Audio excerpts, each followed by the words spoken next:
Friday night in the suburbs was always the same rhythm of comfort. Porch lights glowed across cul-de-sacs, children ran barefoot on lawns, and parents carried laughter from living rooms to driveways. The air carried the smell of fresh dough and tomato sauce, drifting from boxes balanced in the arms of the delivery driver everyone trusted.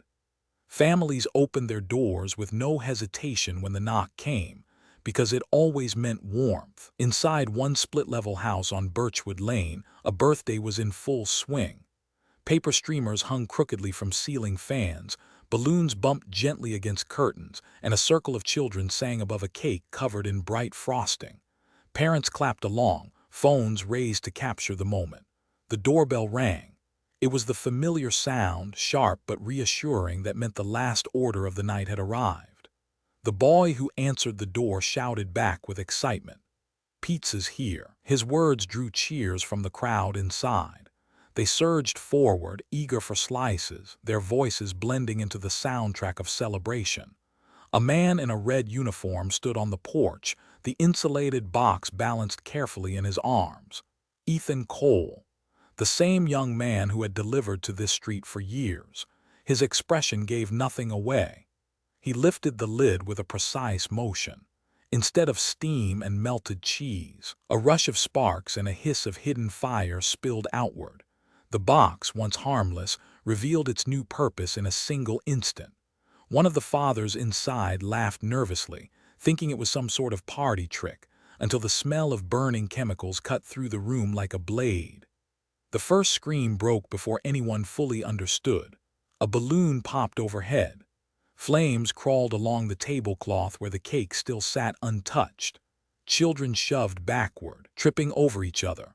Mothers grabbed their arms, dragging them toward the stairs. The cheerful clatter of plates became the sound of breaking glass. The house that had pulsed with joy moments before now shook with chaos. Ethan remained in the doorway, the red uniform lit by the growing fire. He did not step forward nor retreat. His voice was low but sharp, as if announcing something long rehearsed. "This is the last order." He let the words fall flat against the wall of screams. Then, with a flick of his wrist, he tipped the box fully onto the carpet. The flames spread in a widening circle, licking at the couches, climbing toward the drapes. Neighbors came running at the sight of smoke. Porch doors banged open across the street. The quiet American suburb, built on routines of trust, was being remade into a battlefield of confusion. Sirens began in the distance, faint but approaching, carried on the same night air that only minutes earlier had smelled of pepperoni and garlic bread. The house party fractured into fragments of panic. Parents hurled children out of windows onto waiting hands. A birthday cake melted into sludge. Music from the stereo continued to play, absurd against the backdrop of choking gasps, and still Ethan stood in the entryway watching. His face was pale in the glow, his hands steady. There was no smile, no frown, only the mechanical posture of a man performing a duty. The celebration had become a trap. The trusted ritual of delivery had turned into execution. The house, once alive with song, was now nothing but a machine of fire and death. This is the story of Ethan Cole, the delivery man no one suspected. Before we dive in, tell us in the comments where you're watching from today. And if you want more stories like this, don't forget to subscribe. The suburb that Ethan Cole walked each evening was built on repetition. Driveways filled with the same cars, mailboxes leaned at the same angles, and porch lights flicked on at the same hour each night. Routines gave the neighborhood its pulse, a rhythm as predictable as the changing of street lamps. It was the kind of place where parents left bikes unchained, doors unlocked, and trust unspoken but absolute. Pizza nights were the cornerstone of that trust. On Fridays, the scent of dough and oregano threaded through the air, drifting from cardboard boxes that Ethan carried house to house. Children raced to the door when the bell rang, shouting his name with the kind of enthusiasm usually reserved for uncles or cousins. Parents waved at him from couches, exchanging brief pleasantries as they handed him bills folded carelessly. No one checked the receipt. No one questioned the hands that held their dinner. Ethan was more than a worker. He had become a fixture. His red uniform and branded cap were not seen as barriers, but as badges of familiarity. In a community where the only strangers were passing salesmen, he was a constant, night after night, year after year. His steps across the sidewalks were as regular as the garbage truck or the morning school bus. People spoke of him casually at block parties, as if he were another permanent feature of the landscape. He knew their routines as well as his own. The family at the corner always ordered extra cheese. The retired couple 2 doors down preferred thin crust with olives. The single mother across from the playground asked for delivery just before her night shift. Each address was linked in his memory, not by names or stories, but by patterns of consumption. He carried not only food but the invisible rituals that shaped their evenings. On Fridays, the repetition took on a festive air. Parents uncorked bottles, teenagers crowded around basement screens, and children tore into boxes with greasy fingers. Ethan's arrival was the unspoken signal that the weekend had begun. In living rooms across the suburb, his knock was the prelude to comfort, to laughter, to moments captured on phones. The trust was so complete it bordered on blindness. A knock at the door never raised suspicion. A box of food never required inspection. The community had fused his presence with safety itself. When he stood on a porch, they saw not an employee but a deliverer of warmth, a facilitator of togetherness. Behind that ritual was an economy of small kindnesses and small slights. A few families always tipped generously, adding coins with gratitude. Others never did, pretending not to notice his hand waiting. Some joked about him still living at home, still driving the same dented sedan. Yet even in those moments, no one doubted his place.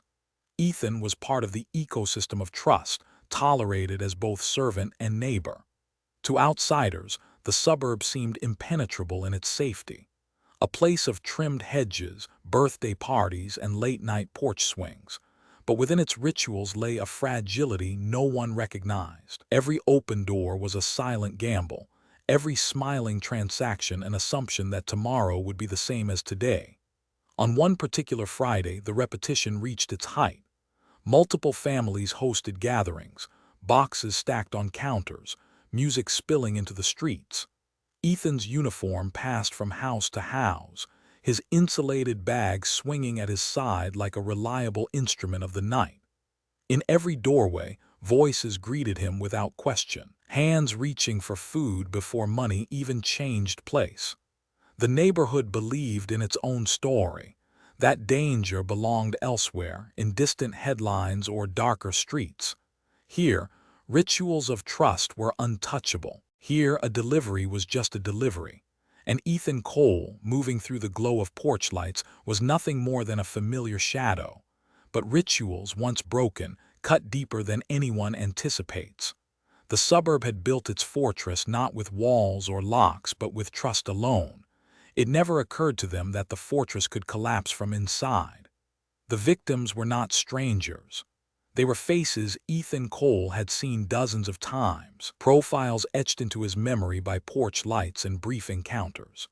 Each had become part of a silent mosaic that made up his nightly rounds, an ensemble cast bound together by routines of trust and repetition. The Miller family lived on the corner, their 2-story house with white shutters always smelling faintly of lavender from the garden.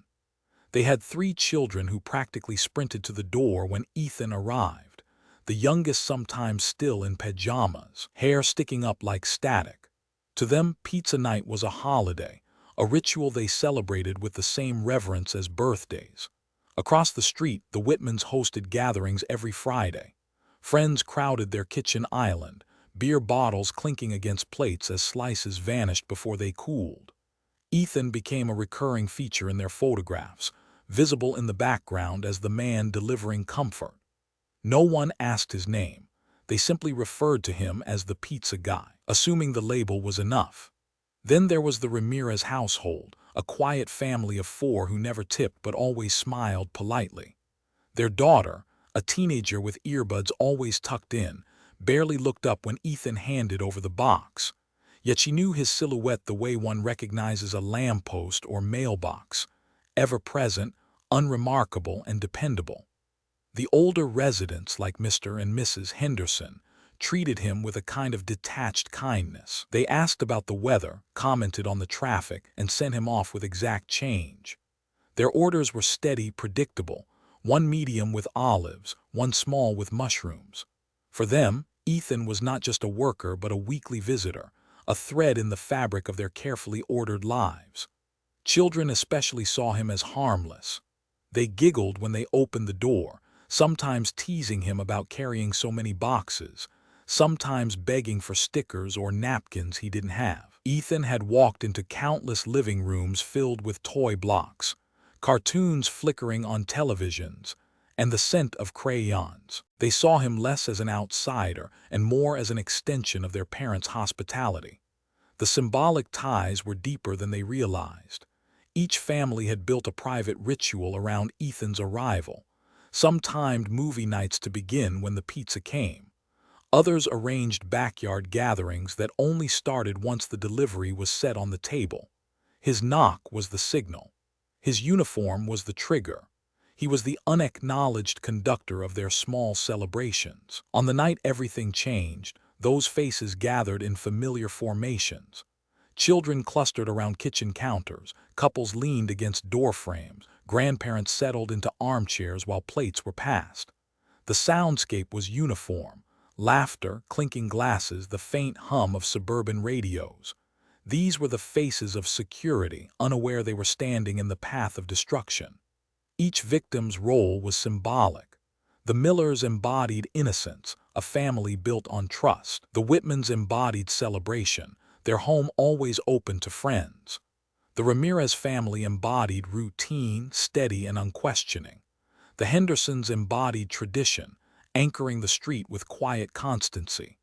None of them knew that these identities would transform into epitaphs, carved into headlines and memorials.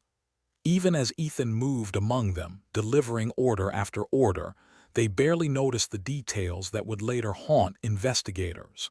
His silence, sharper than usual. His hands steady but rigid. The insulated bag heavier than normal. They waved it all away with the blindness of familiarity. In the final photographs taken that night, candids from phones, snapshots from party albums, Ethan's shadow lingered. The man at the door, the one holding the box, the figure no one thought twice about. A recurring shape in the background, destined to become the central figure in their downfall. They smiled at him, thanked him, trusted him. They never considered that each slice they reached for was tied to a ritual that would betray them. And Ethan, watching those familiar faces shine in the glow of porch lights, carried the knowledge that trust itself would soon be the first victim. Ethan Cole had not always been the figure of suspicion he would later become. His story began as unremarkable as the neighborhoods he served. Born in a working-class household on the edge of town, he was a quiet boy, neither troublesome nor exceptional, blending easily into the background of classrooms and playgrounds. Teachers remembered him as polite but forgettable, a student who completed assignments but rarely raised his hand. Friends were few, acquaintances many. He carried himself as if content to remain unseen. When he turned 16, Ethan found his first job behind the counter of a small pizzeria. The smell of dough and grease soaked into his clothes, his hair perpetually dusted with flour. At first, he scrubbed trays and washed dishes. Only later did the owner hand him the keys to a dented delivery car and the insulated bag that would define his identity for years. Driving house to house, Ethan discovered a peculiar kind of belonging. Families recognized him. Strangers greeted him by name. For a young man otherwise invisible, the recognition felt like purpose. But small fractures were already forming. Customers laughed when he stumbled on icy driveways, mocked him when their orders arrived late, or criticized his accent when he mispronounced toppings. Children mimicked his uniform, giggling at the sight of his worn sneakers. Teenagers tossed him crumpled bills like tokens, dismissing him before he could respond. Each slight was small, but repetition etched them deeper into his memory. At home, Ethan's world offered little refuge. His father, a machinist, dismissed his job as meaningless. Delivery isn't work, it's waiting for tips. His mother, strained by long shifts as a cleaner, had no time to soothe her son's growing discontent. His younger brother, more charismatic and successful, treated Ethan with the same impatience as the customers did. The quiet boy who once blended into the background began to feel trapped in that background, dismissed by everyone, valued only for convenience. Still, he endured. For years, Ethan pressed doorbells, handed over boxes, and swallowed humiliation. The suburb grew accustomed to him, their routines entwined with his silent presence. Yet behind his steady politeness, small rituals of resentment began to form. He saved receipts where customers wrote insults. He memorized houses where no tip was ever given. He noted faces that mocked him and children who rolled their eyes. Investigators would later find a collection hidden in a shoebox beneath his bed, scraps of paper, annotated receipts, and small notes scribbled with times and addresses. At first glance, it looked like the debris of a routine job, but closer inspection revealed a pattern. Each address marked not just a delivery but a memory of insult, humiliation, or dismissal.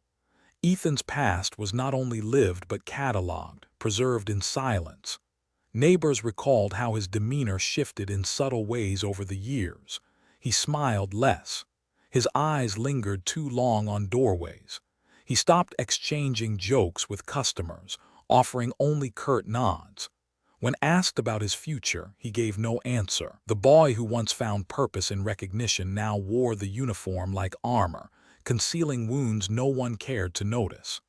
The fracture in Ethan's life was not a single event but a slow erosion.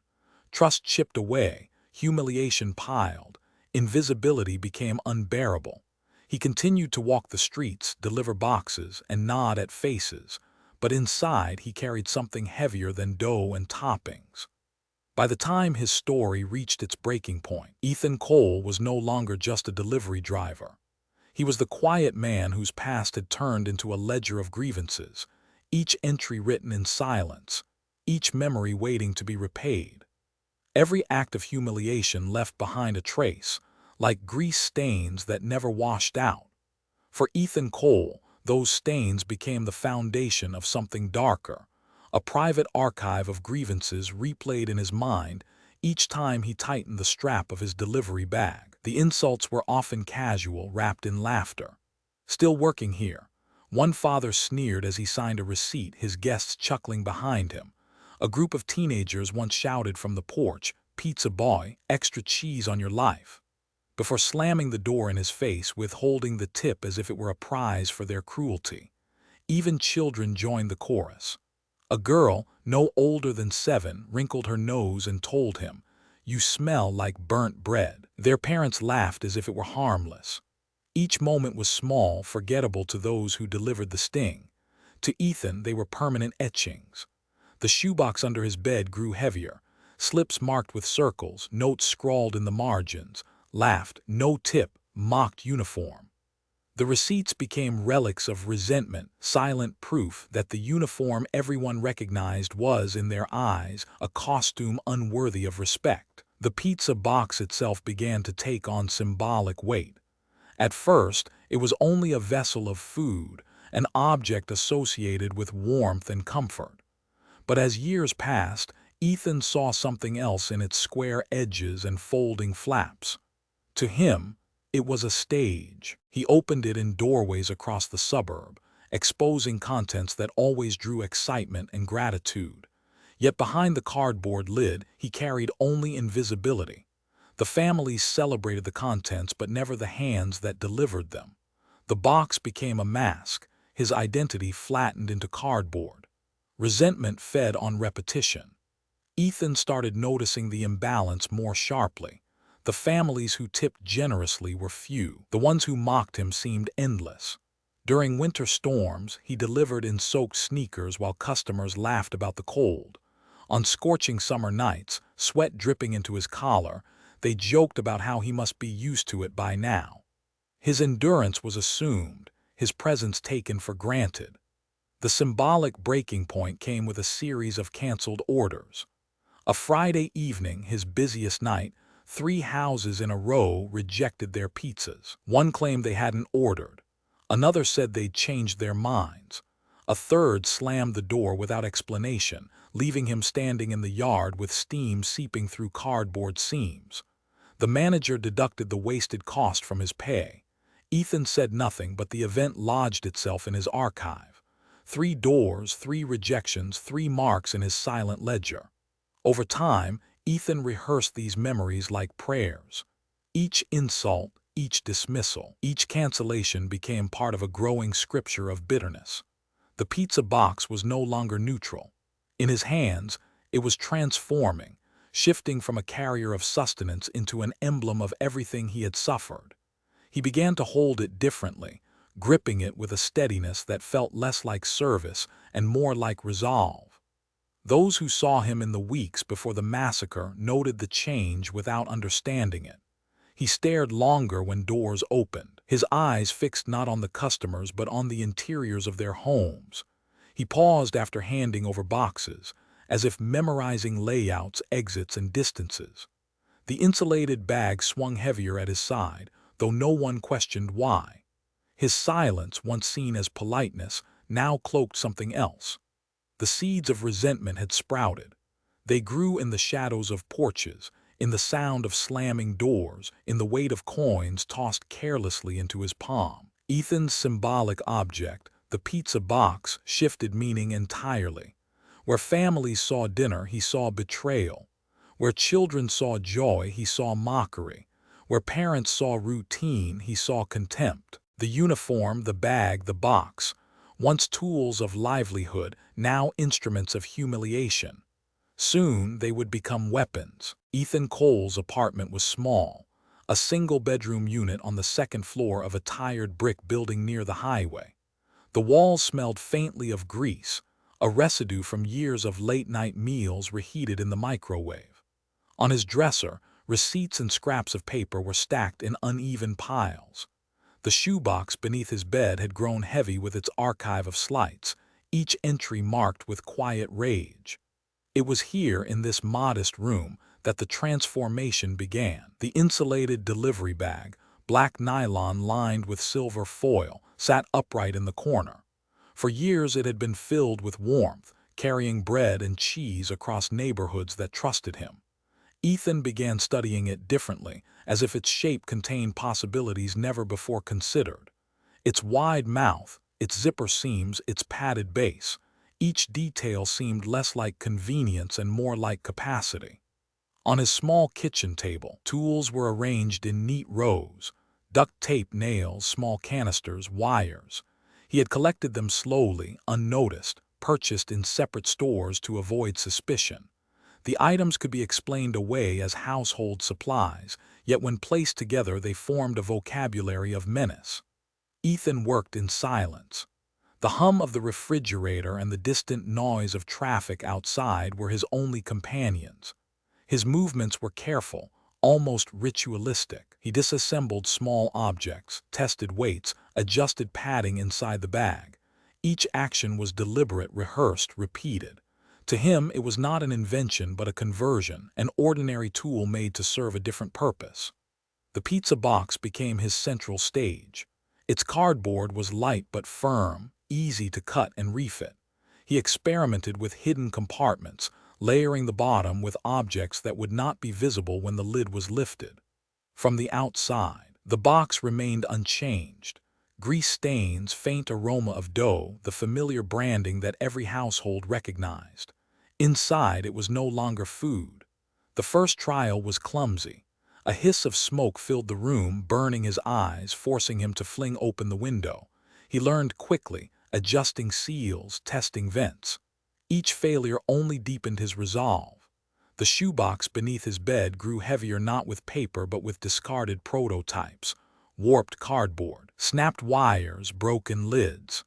Neighbors noticed the smell of chemicals drifting through the hallway but assumed it was cleaning fluid or old paint. No one questioned Ethan. He was quiet, predictable, the pizza driver. The uniform shielded him even off duty. He began to time himself.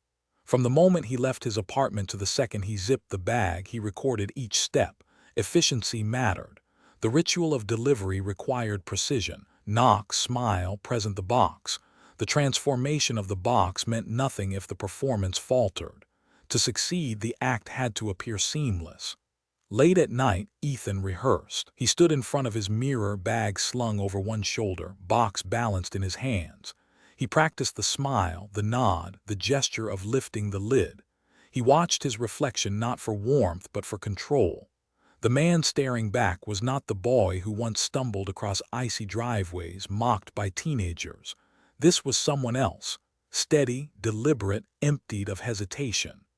The soundscape of his room changed.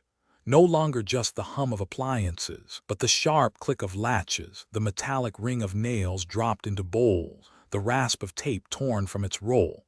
The apartment became a workshop of transformation, every surface pressed into use. By the end of the month, Ethan had completed the conversion. The insulated bag, once a carrier of sustenance, now held its new burden. The pizza box, once a symbol of family ritual, had become a vessel of betrayal. When he zipped the bag closed and placed it by the door, Ethan did not smile. He only stood still, breathing steadily as if the object at his feet had always been meant for this. The plan did not erupt suddenly. It tightened in layers, rehearsed like choreography. Ethan Cole approached it as he once approached his delivery routes, systematic, timed, precise. He began with maps.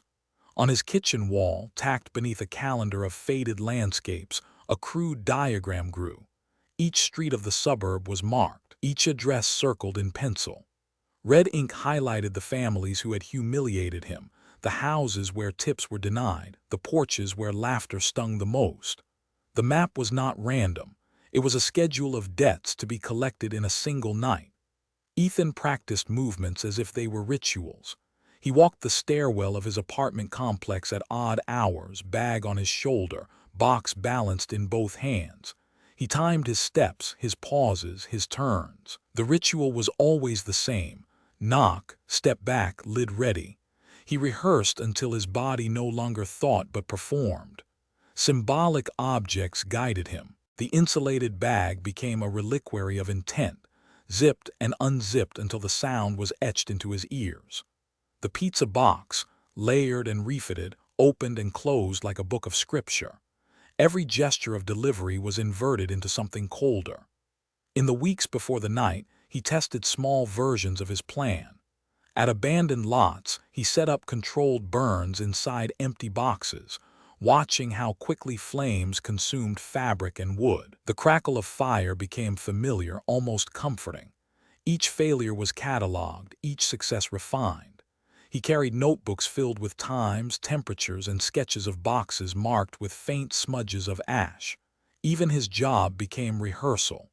Regular deliveries blurred with practice runs. When he knocked on a door, he noted the hesitation between sound and answer.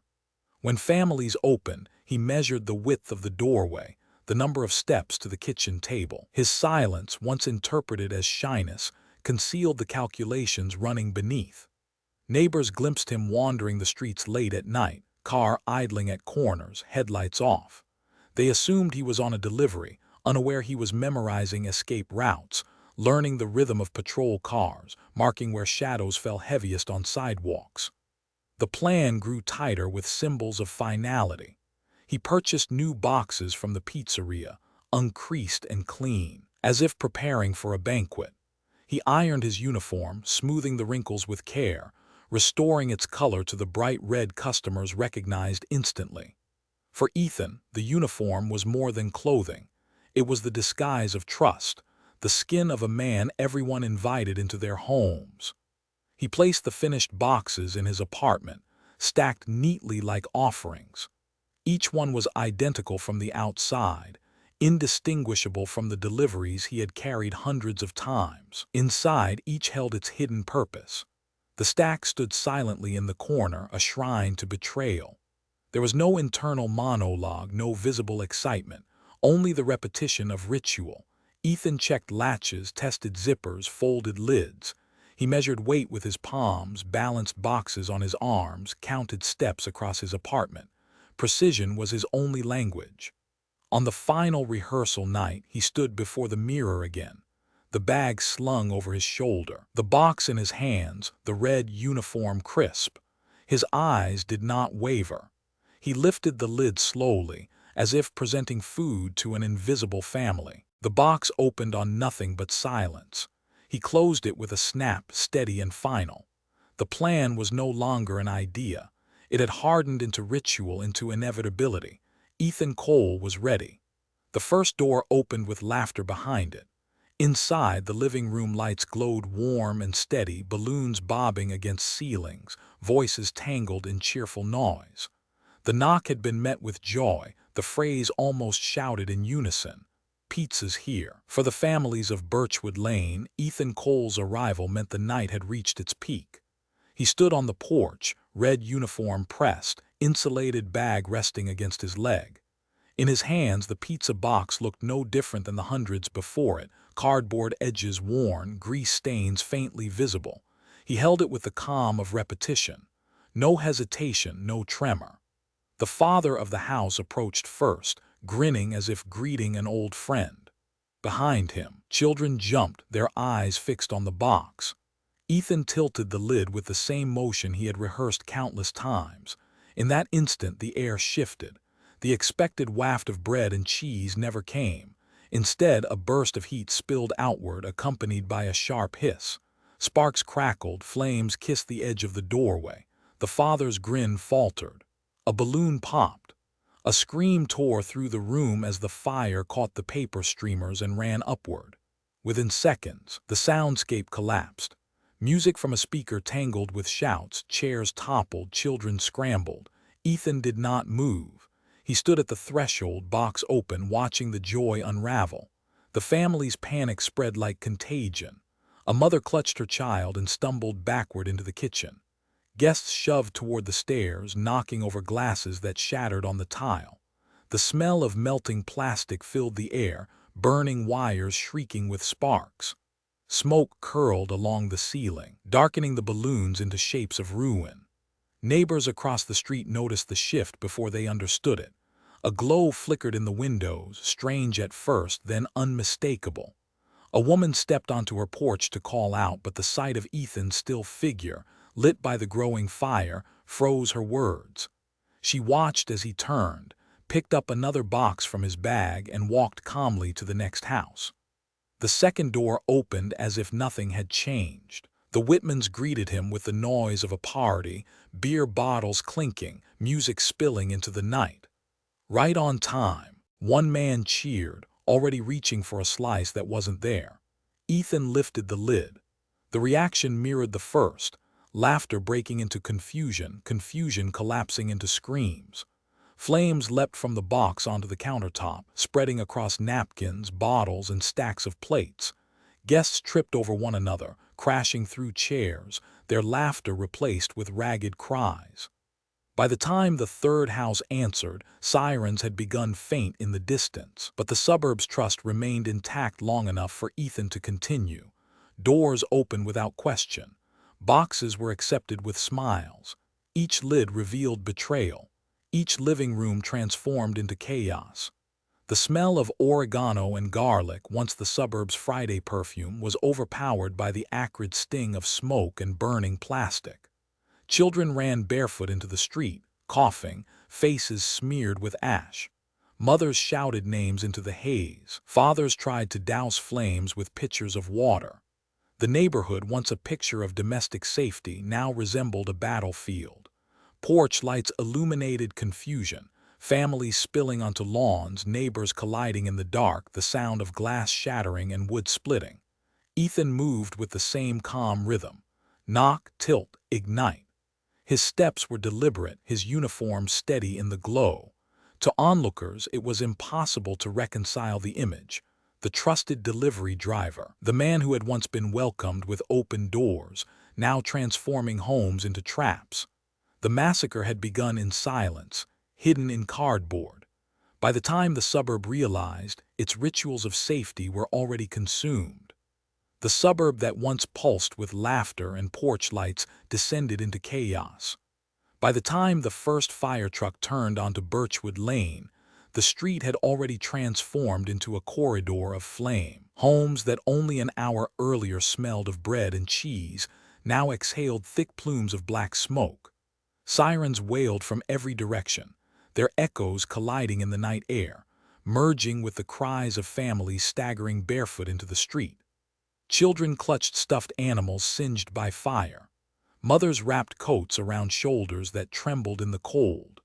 Fathers attempted bucket lines with garden hoses, their efforts futile against walls that buckled and collapsed. The sound was relentless.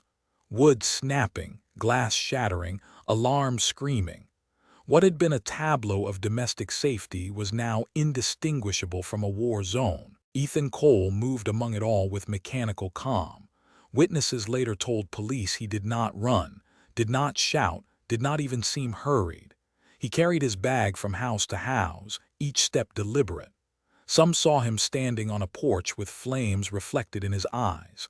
Others recalled him walking through smoke as if it were mist. To them, it seemed he was not part of the disaster but its conductor. Emergency crews struggled to gain control. Hydrants hissed with pressure as firefighters dragged hoses across lawns.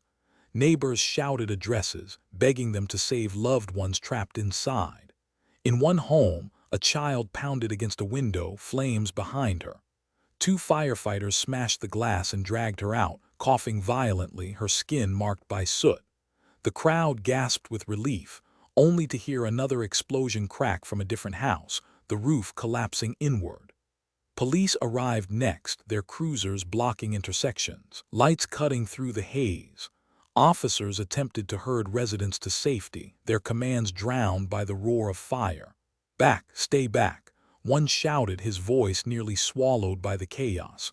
They tried to establish a perimeter, but the disaster was not contained to one house.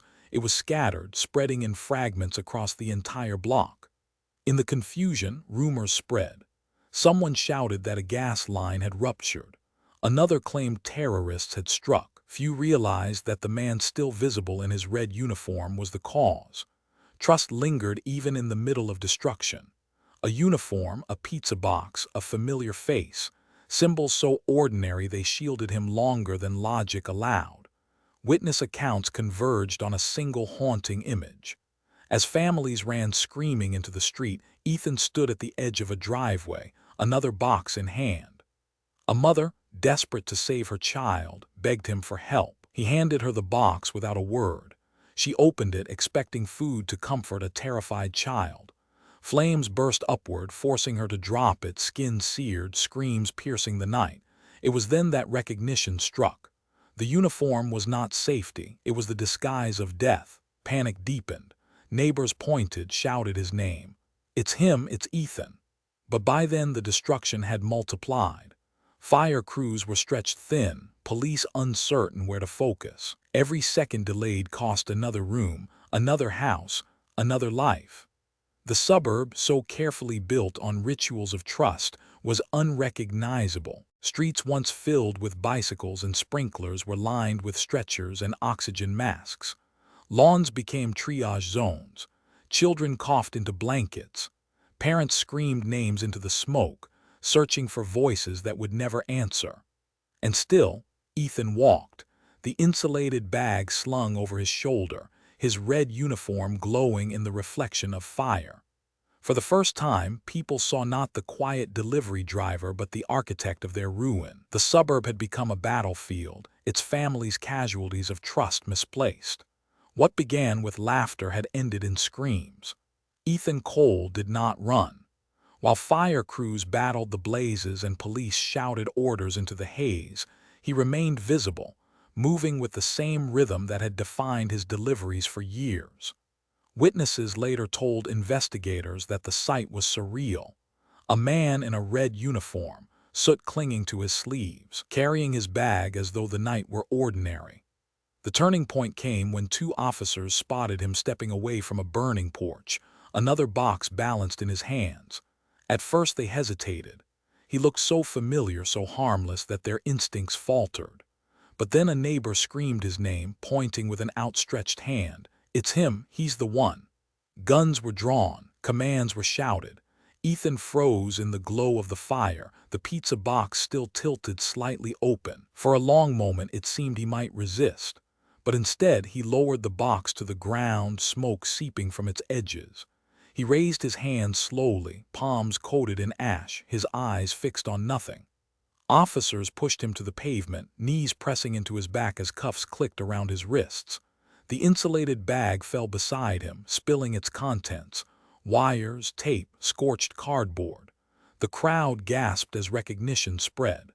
This was not a delivery man carrying warmth. This was a vessel of betrayal, hiding weapons inside the most ordinary object of their trust. At the station, Ethan sat in silence while detectives filled the room with questions.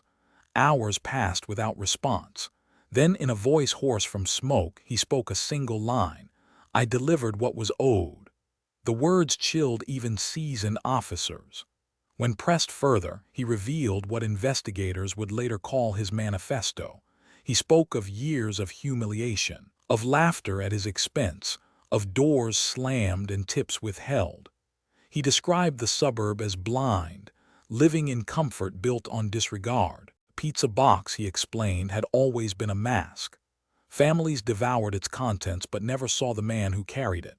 To him, the massacre was not murder, it was a reckoning. Detectives recorded every word. He listed addresses, recalled insults in detail, recited dates and times.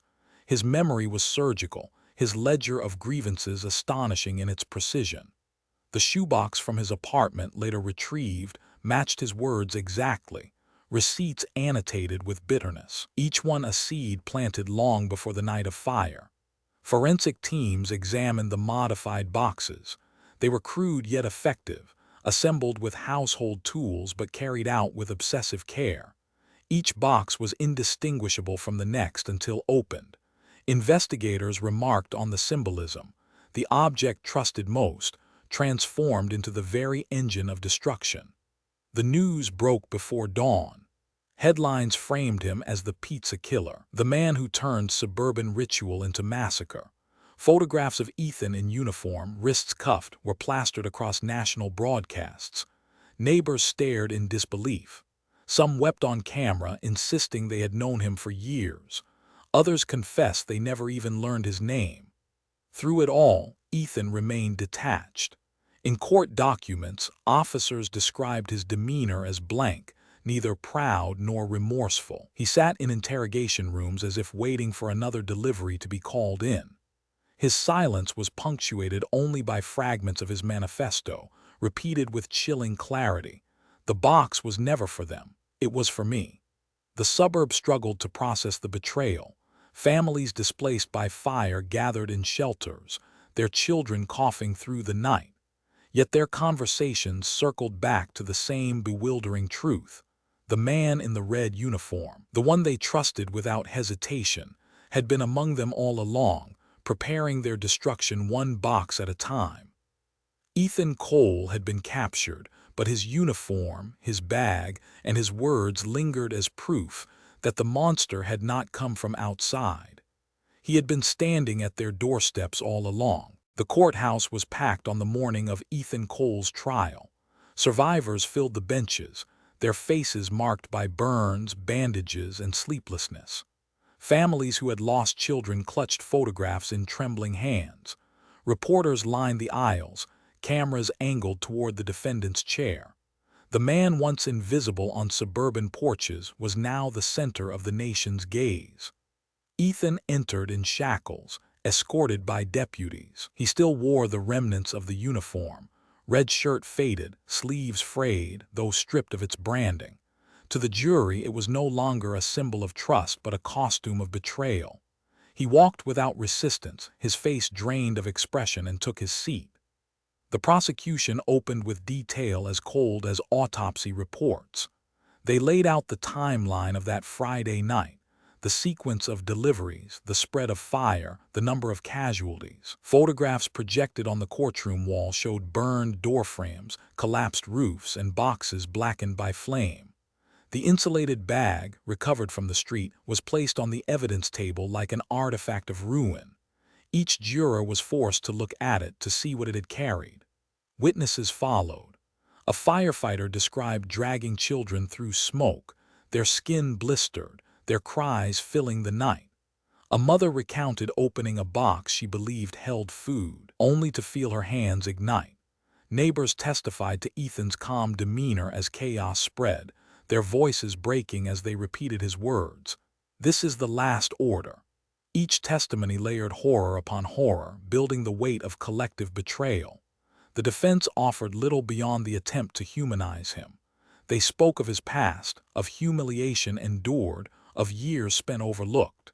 They introduced the shoebox of receipts, framing it as evidence of psychological fracture, a man spiraling under constant ridicule. Yet the jury did not waver. Whatever his wounds, they were eclipsed by the scale of destruction. Midway through the trial, prosecutors revealed a chilling piece of evidence: Ethan's manifesto, handwritten on lined paper. Its pages were filled with meticulous lists of names, insults remembered word for word, and the repeated refrain, "They will open the door." The phrase appeared dozens of times, underlined like a chant. The courtroom sat in silence as the passages were read aloud, the words of a man who had converted memory into judgment. When asked if he wished to testify, Ethan stood briefly. His voice was even, almost detached. "I was always invisible," he said. "The box made me seen." Then he sat down again, refusing further questions. His words echoed in the courtroom long after, as though they had been carved into the walls. Closing arguments were swift. The prosecution spoke of children who would never return to classrooms, of homes reduced to ash, of trust shattered beyond repair. They held up the pizza box, Exhibit A, and declared it the coffin in cardboard disguise. The defense could only plead for recognition of his fractured mind, but even their tone conceded the inevitability of judgment. The verdict came after only 3 hours of deliberation. Guilty on all counts: multiple murders, arson, attempted murders. The judge delivered the sentence with the same coldness Ethan had shown: life without parole. The gavel struck like a final lid closing on the ritual he had twisted. As deputies led him away, the families did not cheer. There was no victory, only silence heavy with grief. The man who once brought them dinner had instead brought them death. The courtroom emptied slowly, each step of the survivors carrying the weight of betrayal that no sentence could erase. The trial had confirmed what the suburb already knew. Ethan Cole had been a monster in plain sight, hidden in the rituals of trust, masked by the simplest object: a box of pizza. In the aftermath of the trial, the suburb carried wounds deeper than those left by fire. Streets were rebuilt, houses repainted, but the invisible architecture of trust never returned. Porch lights no longer glowed with welcome, they flickered behind locks and chains. Children no longer ran to answer the doorbell. Parents opened cautiously, peering first through peepholes before unlatching bolts. Memorials dotted the sidewalks. Crosses, photographs, and stuffed animals leaned against rebuilt fences. Names were etched onto stone plaques, each one a reminder that safety had never been guaranteed. Survivors gathered on anniversaries, their voices trembling as they spoke of birthdays that had ended in horror, of dinners that became funerals. The suburb's rituals, once symbols of joy, now carried shadows that could not be dispelled. The pizza box itself became an icon of betrayal. In news archives, it was displayed not as packaging but as weapon. Headlines referred to it as the coffin in cardboard, the mask of trust. Parents pointed to it in warnings to their children, a reminder that danger could hide inside the most ordinary object. Restaurants in the area reported sharp declines in delivery orders. Families chose to collect food in person, unwilling to let strangers knock on their doors again. Ethan Cole's name entered the lexicon of fear. Documentaries replayed the footage of his capture: the red uniform stained with ash, the bag at his feet, the box smoldering on the pavement. His manifesto circulated in fragments, quoted as evidence of how silence can fester into violence. Some saw him as a symbol of neglect, a man broken by years of humiliation. Others saw only the monster who had turned trust into execution. Both truths coexisted uneasily. In prison, Ethan remained unchanged. Guards reported his behavior as steady, predictable, almost routine. He kept to himself, never joining conversations, never showing emotion. When asked if he regretted what he had done, he gave no answer. He carried himself as though the act had already completed him, as though nothing remained to explain. For the community, closure was fragile. The rebuilt houses stood straighter, newer, but beneath the siding lingered the memory of screams. The smell of smoke seemed to return with every summer heat wave. Children grew into adults carrying the knowledge that the man once trusted most had been their destroyer. Teachers noticed how quickly they locked doors, how nervously they reacted to knocks. An entire generation carried the scar. The symbolic object, the pizza box, remained the story's anchor. Once an emblem of joy, it had been inverted into a vessel of betrayal. Investigators kept one charred box sealed in evidence storage, its cardboard warped, its edges blackened. Families argued it should be destroyed. Others insisted it be preserved as a warning. Like a relic, it embodied the shift from comfort to catastrophe, from warmth to cold judgment. Years later, the suburb was quieter, more guarded, its lawns still trimmed, its porches still lit, but the innocence had gone. The ritual of Friday nights had ended. No one shouted pizzas here with joy. Doors opened only with hesitation. The object that once bound them together now stood as a reminder that trust, once shattered, can never be restored. The last order had been delivered, not in food but in fire. Ethan Cole had closed the lid on an entire community's belief in safety. What began with cardboard ended with coffins, and the box, once ordinary, would forever be remembered as the coffin of betrayal.